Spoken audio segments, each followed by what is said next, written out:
para lutar contra o colonizador, até o momento em que, cansados de escrever, presumo eu, pegamos em katanas.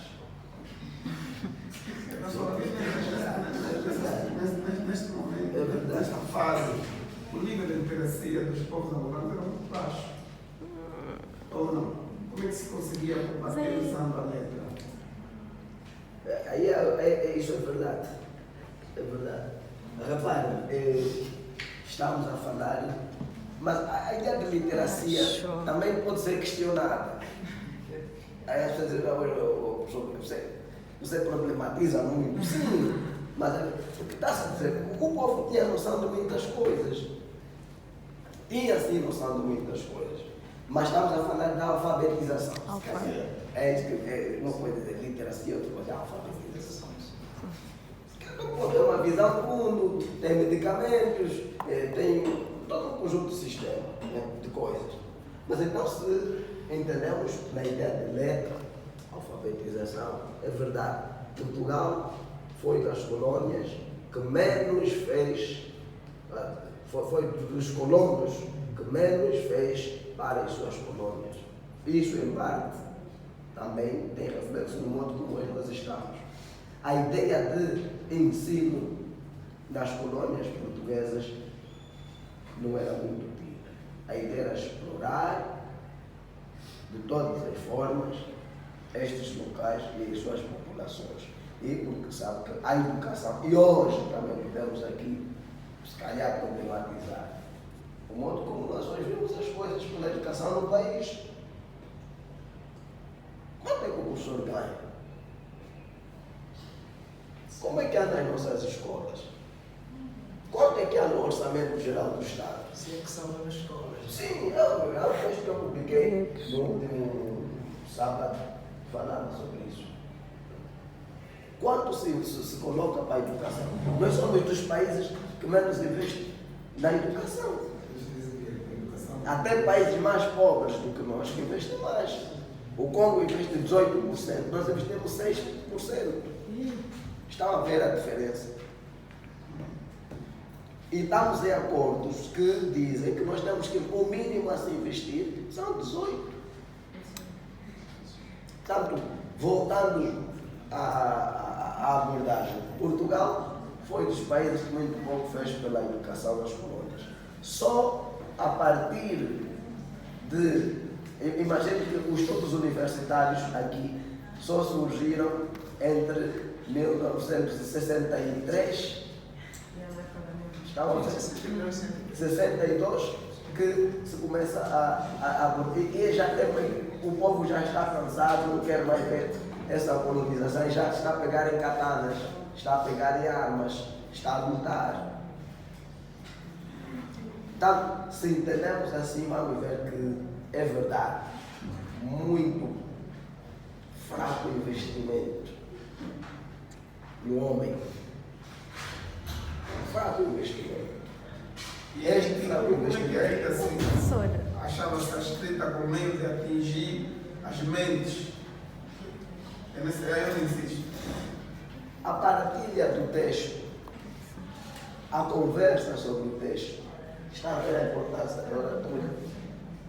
Eu li e às vezes tendo a contar. Olha aquele poema do Antônio Jacinto, aconselha assim, traz essas questões. E isso os povos ouviram. E alterava cada vez mais, dava mais razões para o eclodir do combate. E imagina que esses indivíduos que falavam por alguma razão ainda eram tidos como terroristas. Ou se calhar seriam refúgio. fala-se de um fraco nível de alfabetização na época, mas maior parte das produções literárias discutidas até hoje estão voltadas para o período colonial e esse período da questão da insatisfação colonial, a própria luta, quando começam a trazer textos de luta, de independência, até mais ou menos o período da luta, da guerra civil. Os textos dessa época são discutidos até hoje. E as gerações literárias da atualidade, atuais, não trazem, se trazem alguns elementos que realmente, eu sei que existem literaturas inovadoras ou da atualidade que podem ser discutidas, essa discussão ou essa literatura é pouco analisada.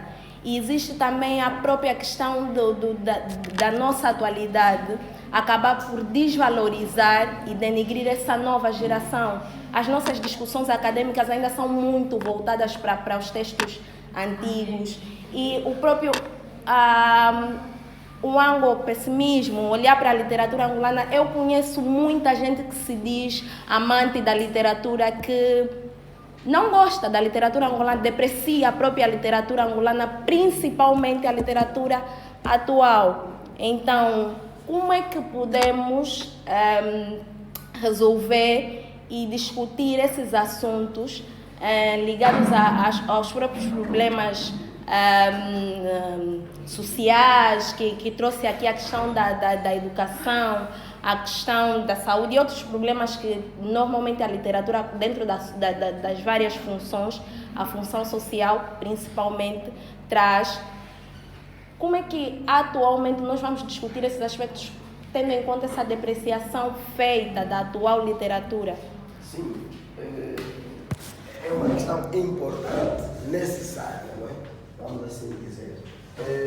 O que nós temos aí, e eu se calhar estou a ajudar com a questão,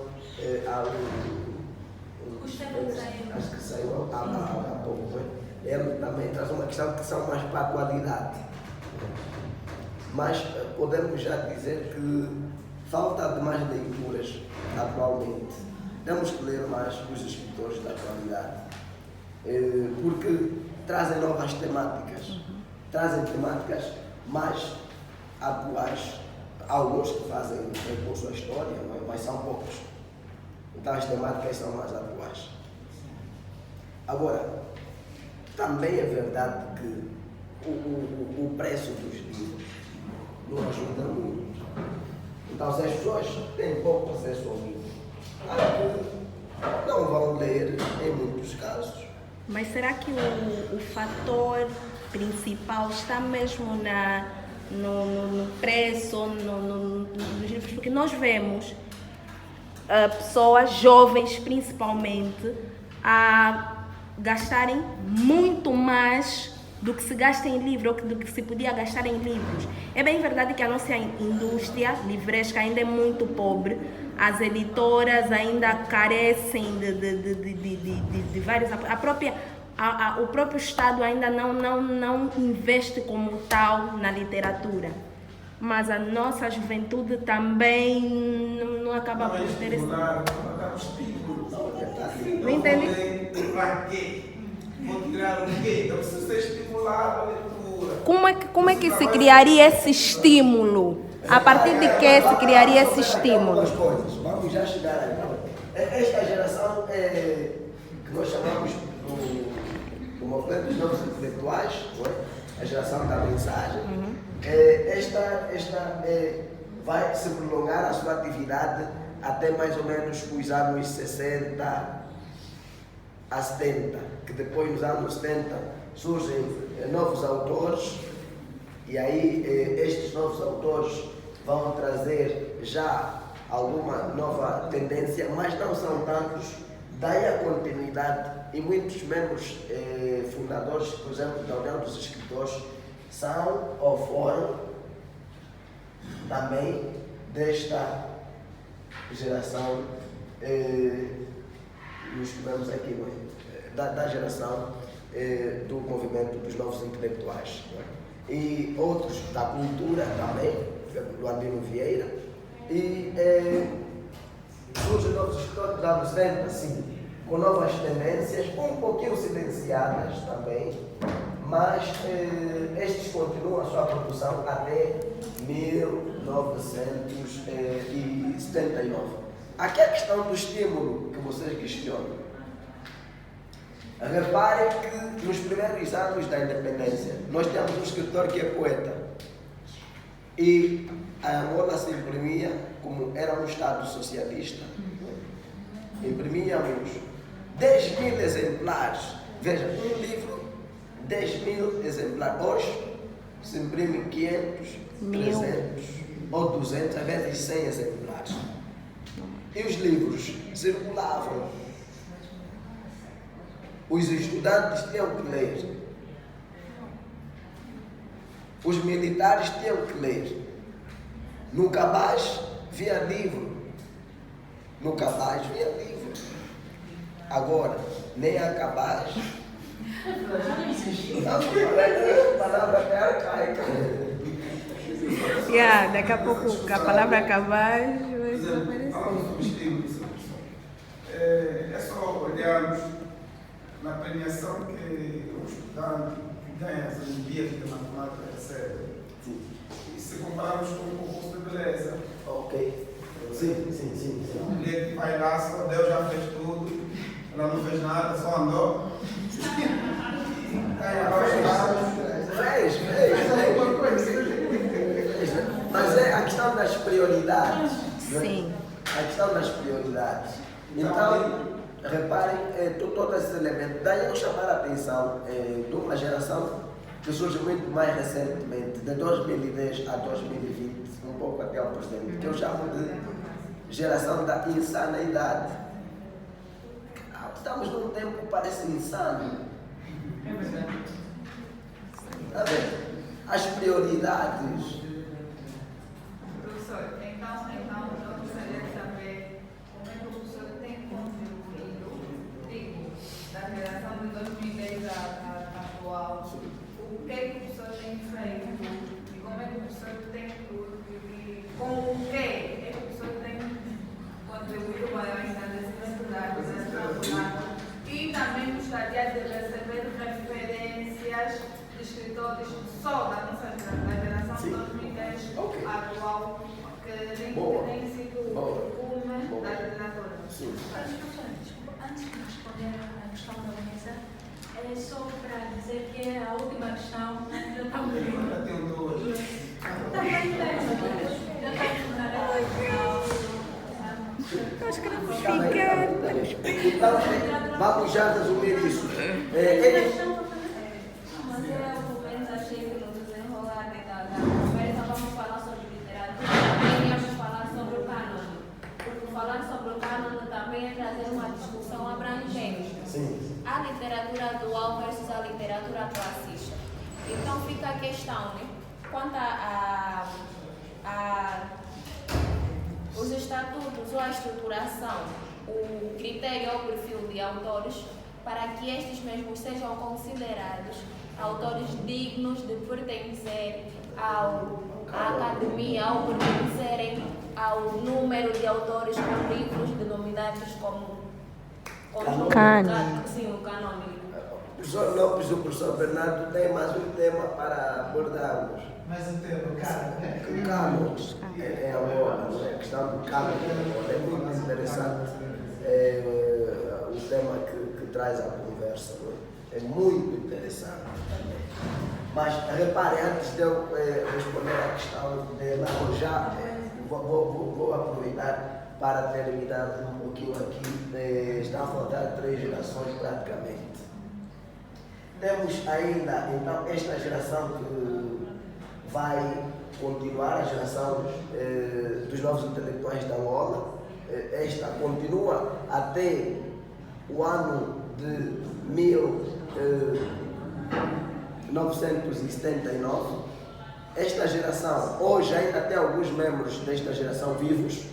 Vocês têm, por exemplo, Manuel Rui, temos, por exemplo, Pepe Tela, não é? Temos ainda o Fragata de Moraes.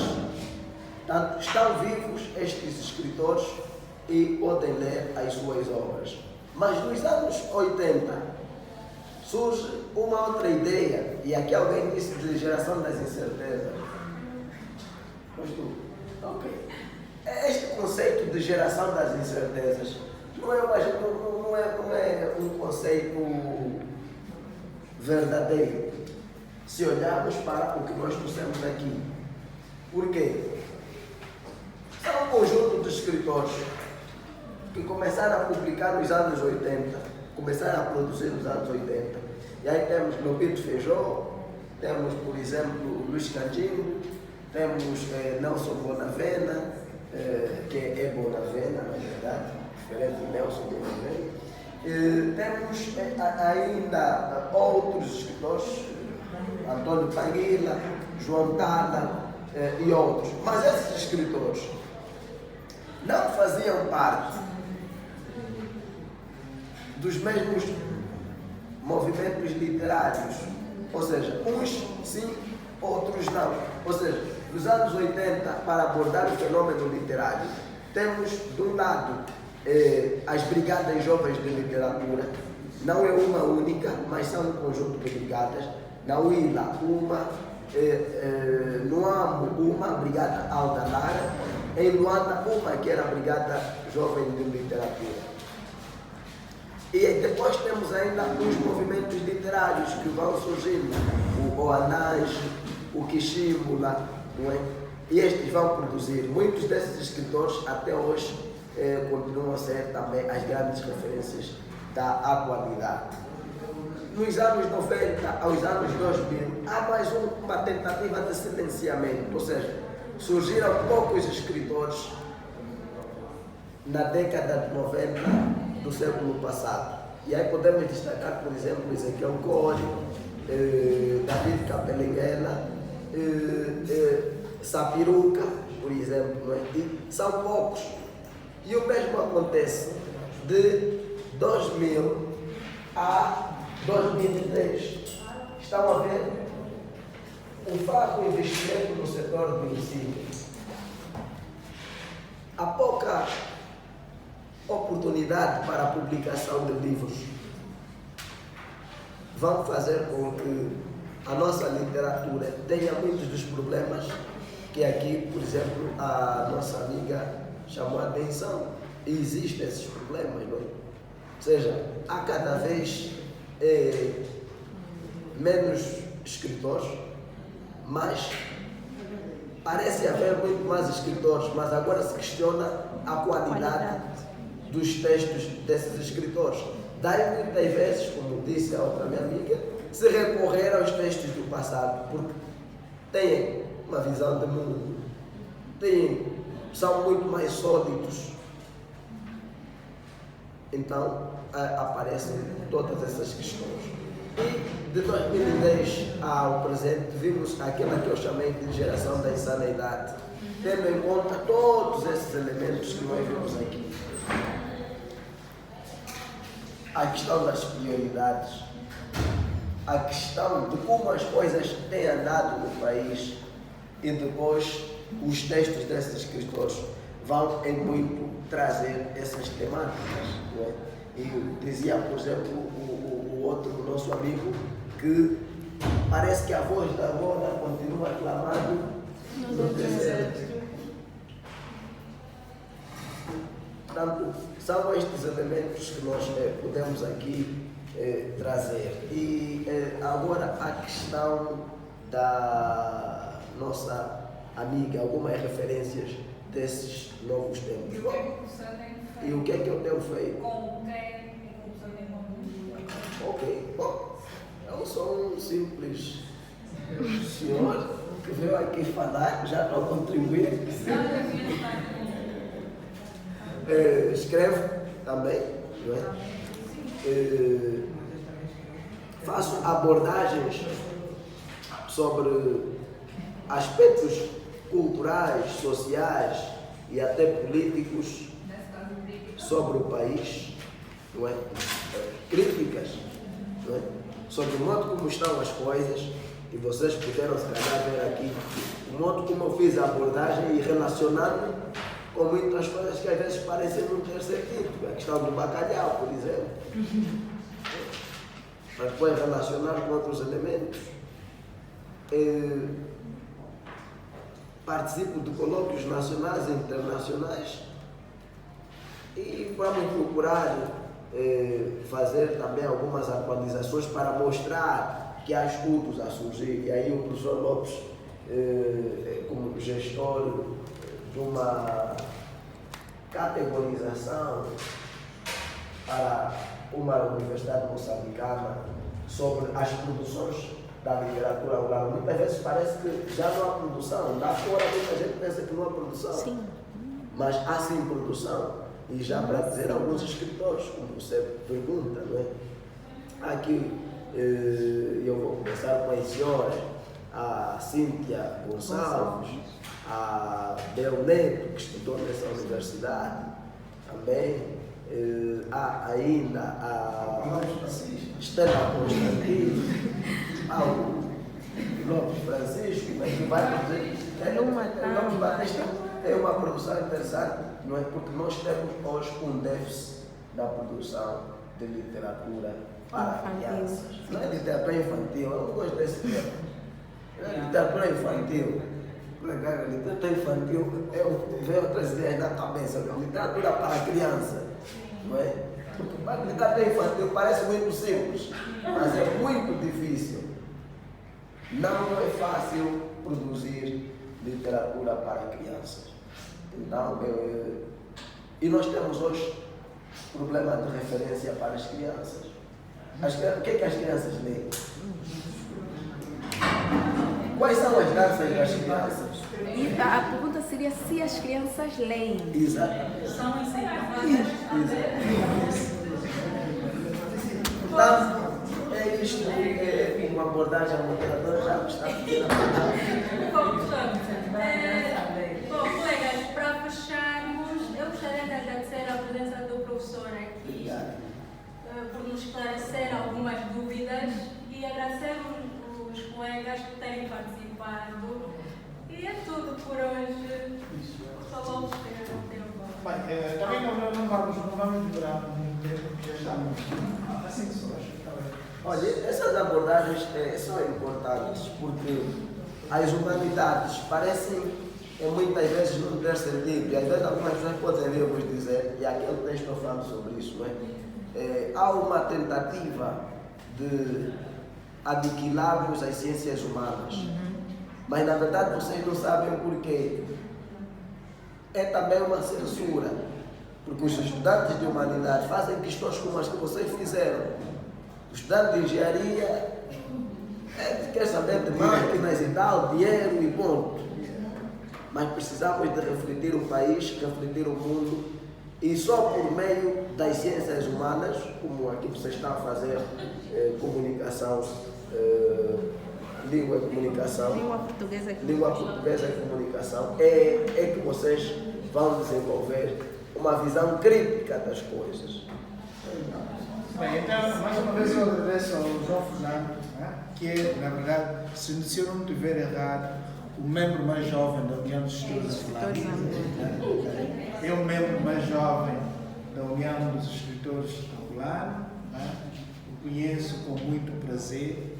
Já nem me lembro ao certo as circunstâncias em que nos conhecemos. Ele nunca aceitou me dizer.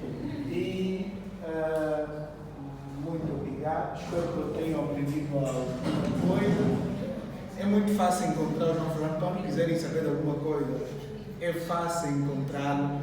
Eu devia ter trazido, eu já disse antes, esqueci, eu tenho os livros dele em casa. Devia ter trazido, esqueci-me. Se calhar no outro dia, se calhar no outro dia eu trago os livros para vocês terem contato. Ao saber que a conversa seria com o escritor, então eu já fiz uma pesquisa rápida a respeito. É com base nessa pesquisa aí no jornal de Angola, onde eu tive a informação que foi nomeado para membro da União dos Escritores. E com base na pesquisa encontrei apenas 3 obras literárias dele.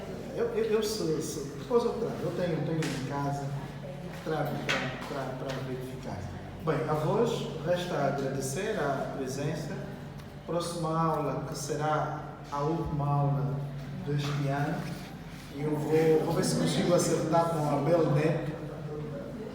Se ela tiver disponibilidade, então fechamos com ela, depois vemos como fazer no no ano a seguir.